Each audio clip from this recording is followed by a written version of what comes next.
2024 లేదా 25లో డిగ్రీ లేదా బీటెక్ చదివారా? సాఫ్ట్‌వేర్ జాబ్ కోసం ఎదురు చూస్తున్నారా? అయితే కోడ్ జ్ఞాన్ 100 డేస్ కోర్సులో చేరండి, జాబ్ సాధించండి. ఏ పేరెంట్‌కైనా సరే ఒకటి అనుకుంటాడు. మా అబ్బాయి కొంచెం ఎడ్యుకేషన్‌లో పూర్ బట్ సాఫ్ట్‌వేర్ వైపు వెళ్తే బాగుంటుంది అనుకుంటుంటారు. కొంతమంది ఏంటంటే పర్సంటేజ్ తక్కువ ఉందనో లేదంటే మాకు కోడింగ్ రాదనో ఒక మిత్ ఒకటి ఉంటుంది. వాళ్ళలో టాలెంట్ అయితే హై ఉంటుంది. ఎందుకంటే ఫోకస్ చేస్తే ఎవరికైనా సరే కొంచెం వస్తుంది. ఒక యావరేజ్ స్టూడెంట్ కోడ్ జ్ఞాన్‌కి కనుక జాయిన్ అయినా లేదంటే ఒక యావరేజ్ స్టూడెంట్‌కి సాఫ్ట్‌వేర్‌లో సెటిల్ అవ్వడం అనేది సాధ్యమా? బేసిక్గా కంపెనీస్ చూసేది ఏంటి అంటే స్కిల్ ఎంత ఉంది అని చూస్తారండి. ఈ పర్సంటేజ్ అన్నది ఇంటర్వ్యూకి ఎలిజిబుల్ అవ్వటానికి అవసరం అన్నమాట. సో ఎంత పర్సంటేజ్ కావాలి అంటే 60 to 70% ఉంటే చాలు. దాన్ని మనం యావరేజ్ పర్సంటేజ్ అంటాం. సో పేరెంట్స్ జనరల్ గా తీసుకున్న 60% అంటే అదేంద్ర అంత తక్కువ, 80 రావాలి కదా, 90 రావాలి కదా అంటారు. సో 60% అన్నది యావరేజ్ గా కన్సిడర్ చేస్తారు. ఈ యావరేజ్ పర్సంటేజ్ ఉన్న 95% ఆఫ్ కంపెనీస్ కి ఎలిజిబుల్ అవుతారు ఇంటర్వ్యూకి. ఓకే, ఎలిజిబిలిటీకే. వన్స్ ఎలిజిబిలిటీ వస్తే లోపల మీకు కావాల్సిన పర్సంటేజ్ కాదు, ఎంత స్కిల్ ఉంది అన్నది ఇంపార్టెంట్ అనమాట. సో ఆ స్కిల్ ఎలా బిల్డ్ చేసుకుంటారు అన్నది ఇంపార్టెంట్. సెకండ్, ఇంటర్వ్యూ ఫేస్ చేయటానికి పర్సంటేజ్తో పాటు కమ్యూనికేషన్ స్కిల్స్ ఇంపార్టెంట్. మీరు మాట్లాడాలి కదా, మీరు చెప్పాలి అనుకున్న ఆన్సర్ ప్రాపర్గా చెప్పగలగాలి కదా. సో కమ్యూనికేషన్ స్కిల్స్ మీద ఫోకస్ చేయాలి. చాలామంది మీరు అన్నట్టు పేరెంట్స్, సార్ మా వాడు చాలా స్లో లెర్నర్, అందరికీ 2-3 సార్లు చెప్తే వస్తుంది కానీ మా వాడికి 10 సార్లు చెప్పాలి అంటారు. ఆబ్వియస్లీ అంటే డిఫరెంట్ మైండ్ సెట్స్ ఉంటారు కాబట్టి ఒకళ్ళు 2 times, ఒకళ్ళు ఒక్కసారికే నేర్చుకుంటారు, ఒకళ్ళు 10 times నేర్చుకుంటారు. బట్ కోడ్ జ్ఞాన్లో ఎవరికైనా సరే లైక్ డే 1 నుంచి కంప్లీట్ బేసిక్స్ నుంచి నేర్పిస్తారు. అండ్ క్లాసెస్ తర్వాత ప్రాక్టీస్ సెషన్స్ ఉంటాయి, సపోర్ట్ మెంటర్స్ ఉంటారు. సో వీళ్ళకి ఏదైతే టాపిక్ మళ్ళీ రిపీట్ కావాలి అనుకుంటే వాళ్ళని కన్సల్ట్ అయితే వాళ్ళు మళ్ళీ ఎక్స్ప్లెయిన్ చేస్తారనమాట.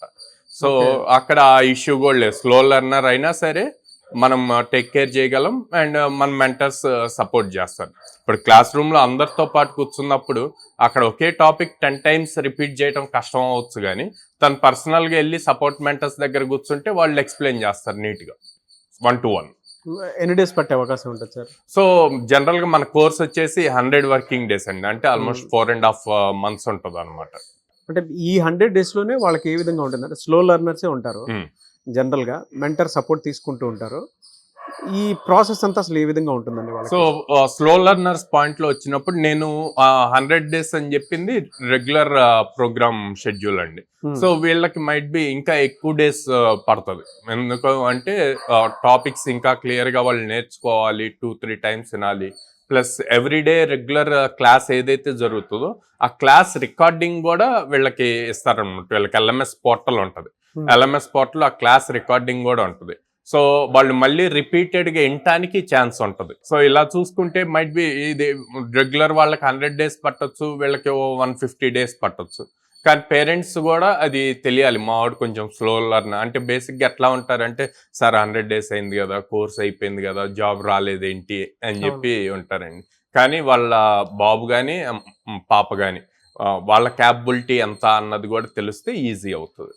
ఎలా సార్ అంటే ఒక స్ట్రాంగ్ స్కిల్ నేర్చుకోవాలి అనుకునేటువంటి వాళ్ళు మీ దగ్గర టైం ఎంత పెడితే ఆన్ అన్ యావరేజ్ ఆ పిల్లడికి ఫ్యూచర్ ఉండే అవకాశం ఉంటుందంటారు? పేరెంట్స్ మిమ్మల్ని అప్రోచ్ అవ్వాలనుకుంటారు, వీడియో చూసిన తర్వాత ఖచ్చితంగా అప్రోచ్ అవ్వాలనుకుంటారు.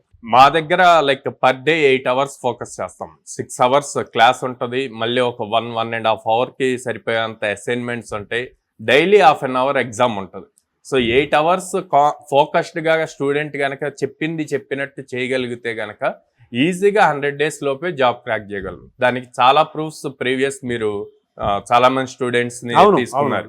1 month లో ప్లేస్ అయిన వాళ్ళు ఉన్నారు, 2 months లో ఉన్నారు, 4 months లో ప్లేస్ అయిన వాళ్ళు ఉన్నారు, అట్లాగే 1.5 year లో ప్లేస్ అయిన వాళ్ళు కూడా ఉన్నారు. So patience important, efforts important, consistency important. ఎక్కడెక్కడ ఉన్నాయి సార్ మీ బ్రాంచెస్? సో విజయవాడ మొగల్రాజ్పురంలో ఉందండి, హైదరాబాద్ JN2 మెట్రో స్టేషన్ దగ్గర ఉంది, and Vizag Dwaraka Nagar first line లో ఉంది.